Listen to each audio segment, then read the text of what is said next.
Hello friends, welcome to Lakshmi রান্নাঘর। আজ আমি তৈরি করে দেখাবো বাসি রুটির রেসিপি। আমাদের ঘরে যদি রুটি বেশি হয়ে থাকে তাহলে অনেক সময় আমরা রুটিগুলোকে ফেলে দিই।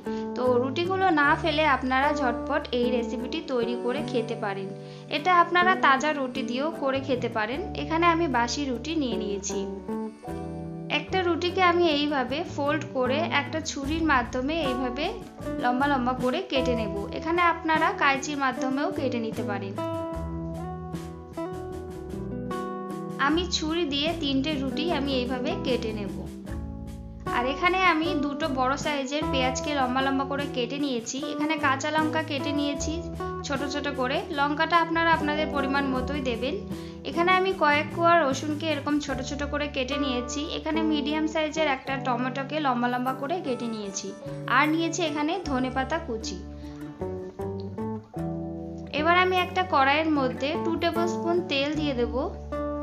তেলটাকে নাড়াচাড়া করে ভালো করে গরম করে নেব। তেলটা ভালো করে গরম হয়ে গেলে এর মধ্যে আমি দিয়ে দেব রসুন কুচি। রসুন কুচিগুলো দিয়ে একটুখানি নাড়াচাড়া করে রসুনটাকে একটু লাল লাল করে ভেজে নেব। রসুনটা একটু লাল লাল করে ভেজে নেওয়া হয়ে গেলে এবার এর মধ্যে কেটে রাখা পেঁয়াজগুলো দিয়ে দেব। পেঁয়াজগুলোকেও আমি ভালো করে নাড়াচাড়া করে একটু ভেজে নেব। আপনারা যদি আমার চ্যানেলটিকে এখনো সাবস্ক্রাইব করে না থাকেন প্লিজ সাবস্ক্রাইব করে আমার পাশে থাকবেন।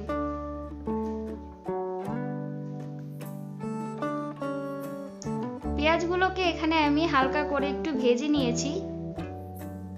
এবার এর মধ্যে আমি টমেটো কুচিগুলো দিয়ে দেব।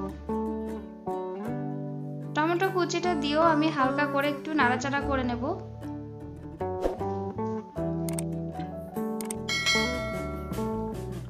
এবার আমি এর মধ্যে কুচিয়ে রাখা কাঁচা লঙ্কাগুলো দিয়ে দেব।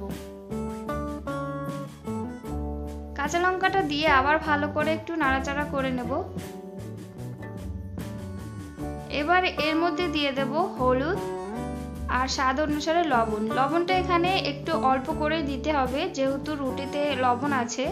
এখানে যদি লবণটা বেশি দেওয়া হয়ে যায় তাহলে কিন্তু এর স্বাদটা খারাপ হয়ে যাবে। ভালো করে আবার নাড়াচাড়া করে নিয়ে এর মধ্যে কেটে রাখা রুটিগুলো দিয়ে দেব। এবার রুটিগুলো আমি এই মশলার সাথেই ভালো করে নাড়াচাড়া করে মিশিয়ে নেব। এখানে ঘরে থাকা অল্প কিছু উপকরণ দিয়েই কিন্তু এই রেসিপিটি তৈরি করে ফেলা যায়।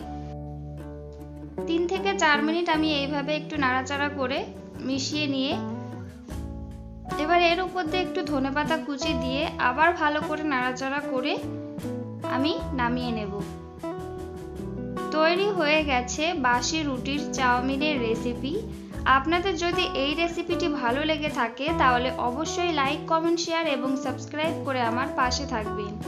রুটি ফেলে না দিয়ে এইভাবে একবার হলেও বানিয়ে খেয়ে দেখবেন, বারবার খেতে ইচ্ছা করবে। আপনারা অবশ্যই একবার বাড়িতে বানিয়ে খেয়ে দেখবেন।